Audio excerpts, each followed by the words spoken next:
Le texte de cette vidéo a été écrit par Gontran H. Oui, encore lui.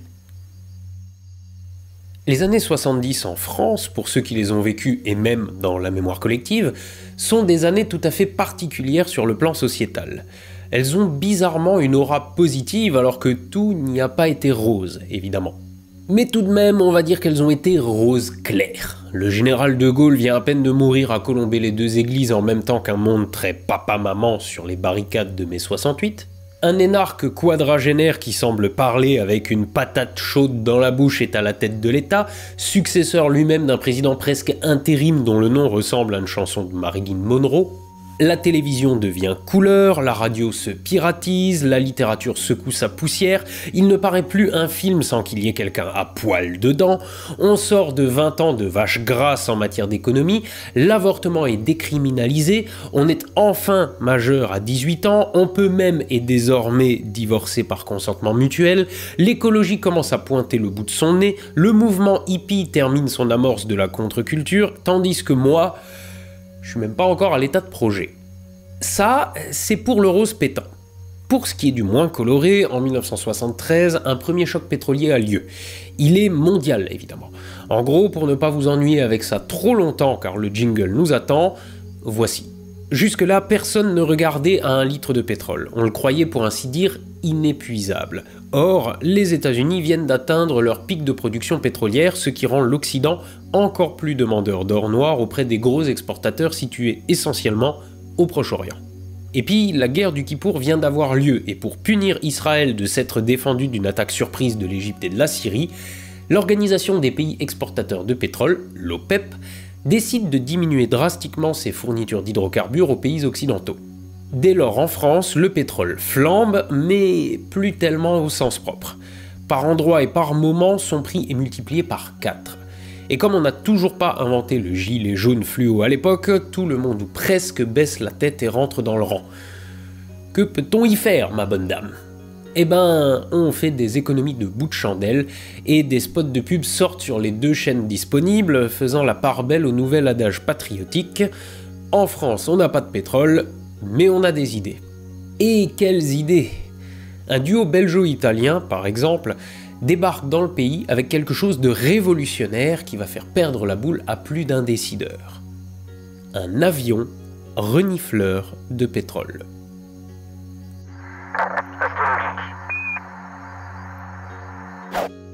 1974. Lorsque Valéry Giscard d'Estaing s'installe à l'Élysée, l'état de la France n'est plus aussi reluisant qu'il y a encore 5 ans au niveau énergétique. Le programme nucléaire initié par le dinosaure qu'était De Gaulle n'en est encore qu'à ses balbutiements, et le pays dépend très fortement d'un pétrole que, jusqu'ici, on a dépensé sans compter. L'obsession de ne plus dépendre de pays qui ne nous aiment pas forcément est totale. C'est la crise, le choc pétrolier. Toute la France ne parle plus que de ça. Et un peu quand même du groupe ABBA qui vient de remporter le concours Eurovision de la chanson. Des campagnes publicitaires fleurissent un peu partout pour enjoindre les Français et les Françaises à y aller mollo sur les vannes des radiateurs et sur le déplacement du dimanche pour aller manger le roast beef chez Belle Maman. Il faut économiser l'énergie, quoi qu'il en coûte, et tout entorse se paye cash à la caisse de la station-service. Le gouvernement se rend compte de sa dépendance à l'or noir à tel point que la question devient stratégique. La conjoncture est simple. Soit le monde occidental trouve une réponse pérenne mais rapide à la crise pétrolière, soit il risque de se perdre complètement. L'idéal, se disent d'ailleurs les grands de ce monde, le soir au moment d'aller dormir en mettant le dentier dans le verre d'eau et en tournant le dos à madame, ce serait de trouver du pétrole bien de chez nous, et qu'on n'ait plus qu'à faire un pied de nez à tous ces enquéfiés de la Terre qui osent nous faire du chantage à l'inflation. L'une des choses mises en place par les décideurs politiques français est de pousser les recherches et les réalisations autour de l'atome. Les centrales nucléaires françaises commencent à pousser comme des champignons un peu partout sur le territoire. Mais le processus est lent, et ce n'est pas ça qui baisse immédiatement le prix à la pompe ou pour se chauffer. Parallèlement, on parle déjà d'énergie renouvelable. Hélas, la technologie est préhistorique et les volontés ont beau être bonnes, rien de bien concret ne sort de ces années-là. La crise énergétique est profonde. Et si l'embargo est levé en mars 1974 déjà, les conséquences de la flambée des prix vont perdurer, au moins jusqu'au choc suivant, celui de 1979. Les déclarations de l'époque sont à l'avenant et ressemblent comme 2 gouttes d'eau lourde à celles de 2022. On y parle déjà d'une crise qui va nous contraindre à repenser notre modèle énergétique et à diversifier nos sources d'approvisionnement. De l'urgence à mettre en place des mesures de contrôle et de régulation des prix de l'énergie pour préserver le fameux pouvoir d'achat des Français, de l'importance de se préparer à une période de rigueur énergétique et de réduction de la consommation de pétrole et blablabla et blablabla. Mais ce sont des effets d'annonce destinés à endormir les velléités de Révolution française, et puis après tout, un jour tout rentrera dans l'ordre et rien n'aura vraiment été fait. Mais les faits sont là. C'en est fini de l'essence et du fioul à bon marché. Et ce qui préoccupe réellement le gouvernement et celui de la plupart des pays occidentaux, c'est de ne plus, ou disons de moins, dépendre des pays producteurs dans un avenir très proche. Or, s'il est bien une énergie capable de rivaliser avec le pétrole en matière de pouvoir énergétique, de facilité d'emploi et d'immédiateté de mise en service, c'est bien le pétrole. Non mais vraiment, on a beau chercher, tourner en rond et 7 fois sa langue dans sa bouche, le mieux pour remplacer les hydrocarbures, c'est encore les hydrocarbures. Mais comment ? Le sol français, selon certains experts optimistes des années 70, pourrait recéler de grandes nappes pétrolifères capables de faire fermer le clapet des manias du pétrole pour quelques décennies au moins. Encore faut-il les repérer et les exploiter. Et c'est là que ça devient amusant.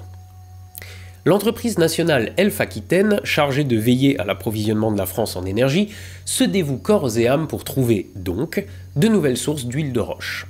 L'entreprise, qui sera privatisée en 1994 et bouffée par Total en 2009, est encore en 1974 l'un des fleurons de la nation et au service de l'État.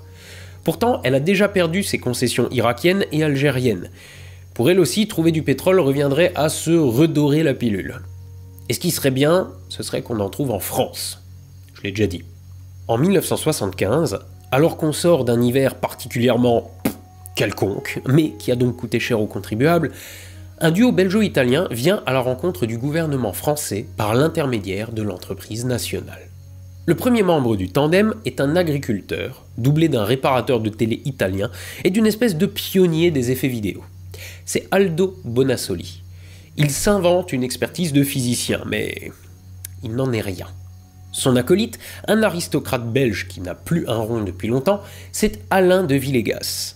Mais lui, au moins, il a un diplôme d'ingénieur. Alain et Aldo se sont rencontrés dans les années 60. Ils sont férus de science et avides de publicité. Au moment où l'affaire commence, les deux inventeurs se vantent d'avoir déjà fabriqué un appareil permettant la détection de nappes phréatiques. Du moins, c'est ce qu'ils disent. On ne saura jamais vraiment si c'est l'appât du gain qui les motive ou s'ils croient réellement à ce qu'ils viennent présenter. N'empêche qu'en janvier 1976, dans une salle de conférence d'Elf Aquitaine à Paris, une drôle de réunion a lieu. L'équipe du fleuron industriel français, autour de Jean Guillaumat, le grand patron, est venue écouter ce qui est désormais un trio. Le tandem belgeo-italien, bien sûr, mais flanqué cette fois d'un avocat, Jean Violet, dont le passé n'est pas rose et qui semble marron. Ce dernier a servi comme contre-espion à la SDECE et s'est amusé à déstabiliser quelques pays satellites de l'URSS en son temps. Autrement dit, il a ses entrées au gouvernement, à l'église romaine et donc à la banque suisse UBS, dirigée par Philippe Devecq, fervent cathoboule. On ne sait pas très bien ce qu'ils se disent, beaucoup de documents ayant disparu de nos jours, mais les scientifiques d'Elf Aquitaine semblent écouter religieusement les trois acolytes qui avancent sans sourciller qu'ils ont trouvé le moyen de survoler n'importe quel territoire, terrestre ou marin, tout en détectant efficacement les éventuelles nappes de pétrole souterraines. Le principe repose sur un appareillage de type sonar qui enverrait des ondes au sol afin de les comparer aux données d'un autre appareillage resté sur le plancher des vaches. Clairement, l'argument d'autorité fonctionne. Le trio d'escrocs passe pour autant de sommités. Il y a bien quelques jeunes ingénieurs qui expriment leur perplexité, mais on les écoute pas. On leur dit d'aller jouer aux billes et de laisser les grands travailler. D'autant que même Antoine Pinet, l'espèce de sage octogénaire, premier médiateur de la République sous Poupoupidou, que les futurs candidats aux élections iront consulter comme un oracle jusqu'à sa mort en 1994 à l'âge de 102 ans, d'autant qu'Antoine Pinet, donc, donne sa bénédiction. Et par la suite, c'est Valéry Giscard d'Estaing lui-même qui donne son feu vert. Quelques semaines plus tard, à Zurich, Elf Aquitaine, toujours autant subjugué, signe un contrat à beaucoup trop de zéros avec les Italo-Belges dont la société, la Fisalma, est basée au Panama. 2 autres contrats seront signés dans les mois suivants, mettant le coût de la transaction aux milliards de francs français, soit l'équivalent de 600 millions d'euros actuels si on prend en compte l'inflation. Et bien sûr, comme il n'est pas question que des puissances étrangères viennent mettre leur nez dans une affaire qui s'avère juteuse, toutes les signatures se font dans le plus grand secret. Les premiers essais ont lieu en mer d'Iroise, au large de la Bretagne. Les ingénieurs d'Elf-Aquitaine raconteront bien plus tard qu'on leur demande de ne pas chercher à comprendre le fonctionnement des fameuses zones delta et oméga vantées par Bonassoli et de Villegas, mais que leur rôle exclusif est de faire toute observation utile au perfectionnement de la technologie. Ça pue donc grandement l'arnaque, mais décidément, il n'est pas plus entêté qu'une entité ététée. Car oui, tout le monde a déjà perdu la tête et c'est pas prêt de s'arranger. Rien ne va dans cette histoire, de la technologie très discutable au siège panaméen de la société belgeo-italienne en passant par le CV des soi-disant chercheurs. Mais on continue, on s'acharne même, les sommes sont dépensées, il faut que ça fonctionne, bon sang. Le Douglas DC-3 loué pour l'occasion est affublé d'une drôle de machine d'environ 2 mètres de long, laissant dubitatifs les ingénieurs qui doivent pourtant juste la fermer. En vrai, ils passent le vol à scruter un petit écran auquel ils n'entendent rien, si ce n'est une petite sonnerie suspecte lorsqu'une tâche tout aussi suspecte apparaît sur le dit écran. Bizarrement, Elf-Aquitaine a déjà cherché du pétrole à cet endroit de la mer d'Iroise, en vain. Il n'y a pas de pétrole là-bas. Alors pourquoi la machine se met-elle en branle et que sont ces taches sur l'écran? Eh bien, il semble que des sous-marins nucléaires soient en train de croiser dans la zone. Est-ce que l'étrange appareil à 1 milliard de francs détecterait aussi les sources d'uranium? C'est ce que se demandent, sans rire, ceux qui ont dépensé sans compter et qui veulent décidément y croire. Plus tard, c'est au large du golfe de Gascogne que des essais ont lieu. C'est encore super prometteur, peut-on dire sans sourciller, à condition d'y mettre des tonnes de guillemets. Effectivement, des gisements existent dans ce coin, mais on apprendra plus tard que des complicités internes à l'entreprise ont communiqué les coordonnées soi-disant top secrètes de ces gisements. Les pontes d'Elf-Aquitaine écrivent néanmoins à Raymond Barre, le Premier ministre, pour dire tout le bien qu'il pense de la technologie. Sans aucun doute, la France va y gagner en aura et en argent sonnant et trébuchant, et tout le monde n'a qu'à bien se tenir. Et même si, in fine, le pétrole ne jaillit pas comme espéré, il sera encore très rentable de revendre le concept aux pays amis, et même aux autres, soyons fous. L'heure est à l'euphorie et au champagne. On n'a pas de pétrole, mais on a une petite idée de l'avenir radieux qui attend la France. Il fallait s'y attendre. Dès 1977, la technologie révolutionnaire vendue à prix d'or par les deux menteurs à la sauvette commence à montrer le visage d'une boîte vide. Des expériences menées en Afrique connaissent des revers. Des rapports internes chez Elf-Aquitaine émettant de grosses réserves sur l'efficacité du bazar commencent à se faire nombreux. La technologie déployée y est décrite comme extrêmement fragile et le procédé est remis en question. Néanmoins, parce qu'encore une fois, il n'y a pas plus buté que des personnes ayant investi des 1000 et des 100 dans l'objet de leur croyance, Elf signe encore un contrat avec les deux filous, cette fois d'exclusivité, pour s'assurer que l'invention obsolète reste bien française. Heureusement, les choses commencent à changer quand Jean Guillaumat est remplacé par Albin Chalandon à la tête du géant pétrolier. Dès l'entame de son mandat, il se montre suspicieux envers l'invention du duo désormais richissime. Il envoie même, et c'est pas trop tôt, 2 jeunes polytechniciens se faire leur propre idée sur le fameux appareil à ondes delta. Leur rapport est clair. Le duo, pourtant expert, est incapable de comprendre le fonctionnement de cette machine. Il dit « La démonstration à laquelle nous avons assisté ne relève en aucun cas de la pratique connue des sciences de la physique et ne nous permet pas de déterminer son principe de fonctionnement. » Il ajoute néanmoins ni d'affirmer qu'il s'agit d'une fraude. Et vous savez quoi ? La direction de Elf, plutôt que d'enfin tilter, déclare que le rapport est sans doute à mettre sur le compte de la jeunesse des 2 polytechniciens et donc de leur inexpérience. Une fois de plus, ils sont envoyés jouer sur l'autoroute pendant que les grands travaillent aux choses sérieuses, à savoir dilapider l'argent du contribuable à des projets aussi vides que la tête d'un décideur. Et hop, un 3e contrat est signé, cette fois pour mettre en œuvre la machine. Début 1979, alors que le duo d'inventeurs a le dos tourné, quelques ingénieurs d'Elf-Aquitaine se penchent enfin sérieusement sur la machine. Le constat sème au moins le doute. Il manque des pièces par rapport aux plans initiaux. Réponse de Bonassoli. J'ai enlevé des trucs pour pas qu'on nous les vole. Qu'à cela ne tienne, en présence cette fois du président de la République lui-même, une démonstration est organisée à Soudron, quelque part en Champagne. L'endroit ne paye pas de mine, des baraques en bois font office de salle de contrôle. Le pire est que tout le monde sait que la démonstration est truquée, mais on la produit quand même. On promène Giscard dans les chemins de la turpitude.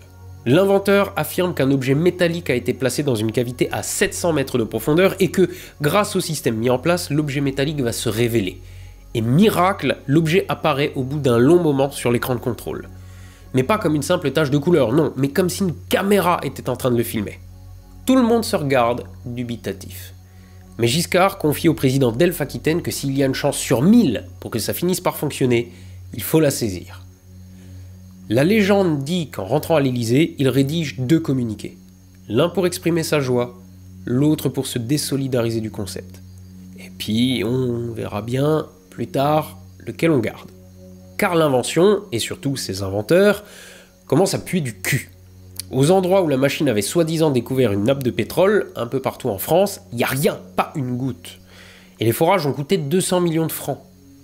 De nouveau, comme les doutes deviennent des certitudes, on procède à un ultime test. Un physicien, Jules Horowitz, du commissariat de l'énergie atomique, prépare un petit piège pour Aldo Bonassoli. Le 24 mai 1979, la machine est installée face à un mur, derrière lequel on place une règle métallique. Normalement, vu l'immense talent de l'invention, elle ne devrait avoir aucun mal à la repérer, ce qui montrerait qu'on n'a pas eu tort d'être patient. Et en effet, une image sort de l'appareillage montrant ladite règle. C'est fabuleux! Bonassoli souffle un peu. Sauf que le Jules Horowitz révèle alors son piège. Si le test était prévu de longue date et sa méthodologie révélée bien avant le 24 mai, c'était justement pour pousser l'inventeur à la faute. Car en vérité, le physicien au CEA a plié la règle juste avant de la placer dans l'enveloppe derrière le mur. Or, l'image montre toute sa rectitude. Et oui, l'image d'une règle bien droite avait été préalablement encodée dans l'appareil, comme sans doute lors de toutes les expériences similaires ayant eu lieu auparavant. On découvre même que Bonassoli peignait préalablement les objets à découvrir avant de les incorporer sur des calques aux couleurs chatoyantes. Des images du plus bel effet sortaient alors sur les écrans, mais qui avaient sans aucun doute plus leur place dans une galerie d'art que dans un bâtiment censé être voué à la science. Et les masques tombent. Elf-Aquitaine déchire les contrats et exige la restitution des sommes. Dans un premier temps, d'ailleurs, l'entreprise récupère la moitié du milliard empoché par le duo d'arnaqueurs. L'autre moitié a été dépensée dans des achats somptueux. Alain de Villegas, par exemple, s'est payé 4 avions, dont un Boeing 747, s'est fait construire un immense hangar sur un aéroport militaire belge, s'est acheté un château où il y met un centre de recherche et a engagé une 50aine de personnes pour l'occuper. Tout cela en vain, évidemment, puisque la technologie s'avérera toujours obsolète. N'empêche, c'est quand même amusant de constater qu'il aura fallu près de 5 ans, dans un milieu grouillant d'ingénieurs et de physiciens, pour qu'enfin on pense à réaliser un petit test de rien du tout qui montre sans plus de doute que l'appareil est une fumisterie internationale. Seulement, comme beaucoup de décideurs sont éclaboussés dans l'histoire, voire carrément mouillés, ils ne sont pas nombreux à crier au scandale publiquement. D'ailleurs, pour tout dire, tout le monde tient sa langue. Si le monde apprenait comme l'intelligentsia est en fait stupide comme peu de pieds, c'est sans doute un autre monde qui s'écroulerait, et avec un autre fracas qu'en mai 68. Les sous-fifres, même ceux qui ont compris avant les pontes, sont dès lors sommés de se taire, et on préfère garder tout ça sous le sceau du secret, parce que... voilà quoi, n'est pas très fier. N'empêche que dans les hautes sphères politiques, autrement dit chez Raymond Barre, le Premier ministre, on commence à éplucher les comptes de ce qu'on n'a même plus envie d'appeler le fleuron de l'industrie française. À la ligne recherche et développement du bilan comptable d'Elf-Aquitaine, les montants sont astronomiques. Pour s'en justifier, quelques responsables diront « l'argent n'avait plus aucune valeur contre la promesse de trouver du pétrole ». Et en l'occurrence, en effet, ils n'ont pas arrêté de creuser. La Cour des comptes n'est pas plus tendre avec la direction d'Elf-Aquitaine. Non seulement elle estime à 750 millions le montant des pertes engendrées par cette affaire de dupes, mais aussi elle épingle le fait qu'aucune retombée financière, scientifique ou technologique n'est à constater. Elle ajoute que la prudence de base ainsi qu'une bonne méthodologie scientifique n'ont nullement été observées. En d'autres termes, on a perdu un gros, Un très gros paquet de pognon du contribuable pour finalement acheter un jouet qui n'a amusé que tous les imbéciles qui se sont obstinés à le désirer. La Cour des comptes conclut son rapport en enjoignant les pouvoirs publics à faire toute la lumière sur les responsabilités de chacun. Mais tout le monde regarde en l'air en sifflotant. C'est pas la direction du géant pétrolier qui est en tort, pleure la direction du géant pétrolier, puisque les politiciens ont donné leur feu vert, aveuglés sans doute par la gloire qui pouvait découler de cette découverte. Et c'est pas non plus les politiciens qui ont commis la faute, meuglent les politiciens, puisqu'ils sont pas scientifiques et que la direction d'Elf Aquitaine les a menés en bateau. Ce n'est de la faute de personne. Donc si on enterrait tout ça, il manquerait plus que l'affaire éclate au grand jour, et la France a certes pas besoin de ça, déjà qu'elle va devenir socialiste en 81, la pauvre. Et donc, quand la direction des finances demande des comptes, une chorale de gros pontes et de hauts fonctionnaires répond qu'elle est désolée, mais c'est secret défense. Autrement dit, vous pouvez pas comprendre, et si vous alliez plutôt rejoindre ceux qui jouent déjà sur l'autoroute. Il faut dire que le septennat de VGE ne se termine pas bien. L'affaire des diamants de Bokassa est déjà un fameux scandale, faudrait pas qu'un second uppercut vienne mettre à mal sa candidature à un deuxième mandat. Donc, hop, continue de se taire. Mais en 1983, alors que tous les protagonistes de l'histoire sont partis sous d'autres cieux et que l'Élysée est donc à Mitterrand, Le Canard enchaîné, un journal satirique mais qui sait balancer des trucs sérieux quand il le veut, dévoile le poteau rose. Pierre Péan, qui y est journaliste, a entendu une conversation entre hauts fonctionnaires qui mettaient leur nez dans les comptes de la société pétrolière, dont j'en ai marre de citer le nom. Le scandale est en effet énorme, d'autant que Pierre Péan découvre le fameux rapport de la Cour des comptes que Barre et Giscard avaient tout simplement enterré. Alors évidemment, la droite fustige la gauche de mettre ainsi à mal la réputation de la France, à travers l'un des fleurons de son industrie et de la Cour des comptes, et la gauche fustige la droite d'avoir peut-être détourné un maximum de pognon, peut-être même pour financer la campagne présidentielle de son poulain Valéry Giscard d'Estaing. La France d'en bas, quant à elle, à l'heure où les réseaux sociaux ne sont encore que des comptoirs de bars et des places de supermarché, découvre ce que l'on appelle dès lors le scandale des avions renifleurs, et reste bouche bée devant cette affaire qui touche durement sa confiance en les institutions. Le pire est qu'au final, personne parmi les décideurs politiques ou industriels ne sera poursuivi au pénal. Il n'y aura pas de procès, ni même vraiment d'enquête. Mitterrand, grand seigneur, ne veut pas que VGE soit inquiété car il est protégé par son immunité parlementaire. Quant à Raymond Barre, bien que désigné responsable politique du fiasco, il aura encore quelques beaux jours devant lui, notamment en tant que maire de Lyon, ou favori un temps de l'élection présidentielle de 1988. Quant à Bonassoli, il est retourné réparer ses téléviseurs, tandis que De Villegas se serait retiré dans un monastère en Amérique du Sud. L'ensemble de l'histoire prouve au moins deux choses. D'abord, qu'il vaut mieux arnaquer un pays à hauteur de centaines de millions d'euros plutôt que de travailler au noir ou voler une pomme. Ensuite, que l'escalade d'engagement est quand même une belle saloperie de biais.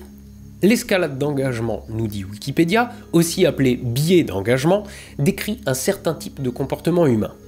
Un groupe ou un individu continue de prendre des décisions allant dans le sens d'une décision initiale, et ce même si cette décision initiale a conduit à un échec.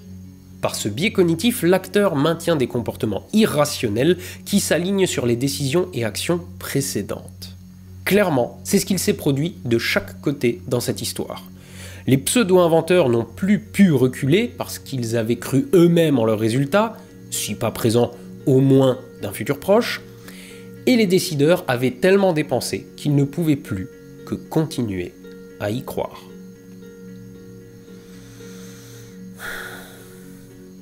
À défaut de regarder vers le sol, levez les yeux au ciel, soyez astronogeek, et à la revoyure.